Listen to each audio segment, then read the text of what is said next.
Good morning friends. ஹரியின் இன்றைய தகவல். Friends, ஒருத்தருக்கு ரொம்ப பசிச்சதுனால அவர் கடைக்கு போகலான்னு போனார். அவர் ஒரு கதை எழுதுறவர். அவர் கடைக்கு போனதுக்கப்புறமா அவர் போய் மெனுவை பார்க்குறாரு. அந்த மெனுவில் எழுதிருந்துச்சு ஒரு மசால் தோசை 2 ரூபா அப்படின்னு அதில் எழுதிருந்துச்சு.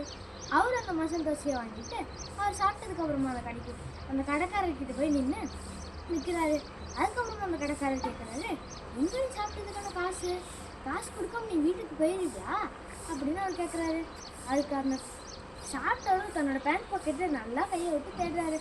ஆனால் பாவம் ஃப்ரெண்ட்ஸ், அந்த பர்ஸையே காணும்.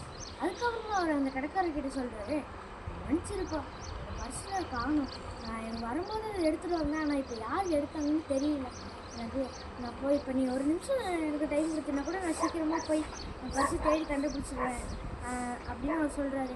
அதுக்கு அந்த கடைக்காரர் சொல்கிறாரு, அதெல்லாம் முடியாது, போய் எடுத்துடாருன்னா தேவையில்ல, அப்படின்னு அவன் சொல்கிற வேலையை மட்டும் நீ செய்ய அப்படின்னு சொல்கிறாரு. அந்த கடைக்காரர் நிறைய வேலையை கொடுத்தாரு. அது எல்லாத்தையுமே அந்த சாப்பிட்டவர் செஞ்சு முடிச்சதுக்கப்புறமா அவர் போய் அந்த கடைக்காரர்கிட்ட கேட்குறாரு, இன்னும் எல்லா வேலையும் நான் செஞ்சுட்டேன்ல, இப்போயே சின்ன வீட்டுக்கு போக விட அப்படின்னு அவர் சொல்கிறாரு. அதுக்கு அந்த கடைக்காரர் சொல்கிறாரு, அது எப்படி நான் உன்னை வீட்டுக்கு போக விடுவேன், நீ ஒழுங்கு மரியாதை நீ சாப்பிட்டதுக்கான 2 ரூபாய் கொடுத்துட்டு நீ வீட்டுக்கு போ அப்படின்னு அவர் சொல்கிறாரு.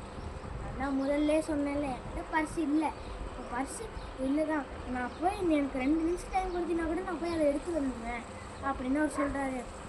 அதுக்கு அந்த கடைக்காரர் சொல்கிறாரு, சரி நான் உனக்கு 2 நிமிஷம் டைம் தரேன், அதுக்குள்ளே நீ போய் எடுத்து வந்துடு அப்படின்னு சொல்கிறாரு. ஆனால் அதுக்கு ஒரு கண்டிஷன் இருக்கா அப்படின்னு அந்த கடைக்காரர் சொல்கிறாரு. என்ன கண்டிஷன்னா, உன்னோட சட்டையை நீ கழட்டி கொடுத்துட்டு அதுக்கப்புறமா நீ போய் உன்னோட பர்ஸை எடுத்துகிட்டு வா அப்படின்னு அவர் சொல்கிறாரு. அதுக்கு அந்த சாப்பிட்டவருக்கு அந்த சட்டையை கழட்டி கொடுத்துட்டு அதுக்கப்புறமா அவர் போய் எடுத்துன்னு போகிறார். ஆனால் அதுக்கு அந்த கடைக்காரர் சொல்கிறாரு, சட்டை இல்லாமல் நான் போய் எடுத்துகிட்டு வந்துடுவியா, உன்னோட மானம் இல்லாமல் நீ போய் எடுத்துகிட்டு வந்துடுவியா அப்படின்னு அவர் கேட்குறாரு. அதுக்கு அந்த சாப்பிட்டவர் எதுவுமே சொல்லலை. அதுக்கப்புறமா அந்த கடைக்காரர் கேட்குறாரு, இப்படி உன்னோட வேஷ்டி அவுத்து கொடு அப்படின்னு அவர் கேட்குறாரு.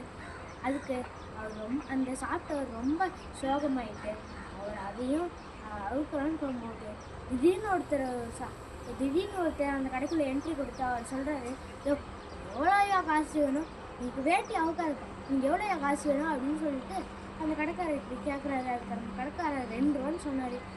அவரும் தன்னோட பேண்ட் பாக்கெட்லேருந்து 2 ரூபா எடுத்து கொடுத்துட்டு, 2 ரூபா தான் உன் போடி 2 ரூபா, இதுக்காக ஒரு மனுஷன் நீ பாடுபடுத்துவியா அப்படின்னு அவர் கேட்குறாரு.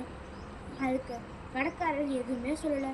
அதுக்கப்புறமா அந்த கடைக்காரர்கிட்ட இருந்த அந்த சட்டையை வாங்கி எடுத்து அந்த சாப்பிட்டவர்கிட்ட போட்டு விட்டு அதுக்கப்புறமா அவங்க 2 பேரும் ஒரு இருட்டாக இருக்கிற இடத்துக்கு போகிறாங்க.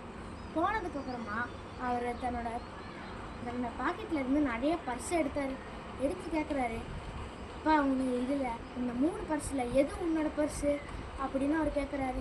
அதுக்கு அந்த சாப்பிட்டவர் எது என்னோடய பர்ஸுன்னு எடுத்து காமிச்சதுக்கப்புறமா அவர் போயிட்டார். அந்த பர்ஸை எடுத்து கொடுத்து அவர் போயிட்டார்.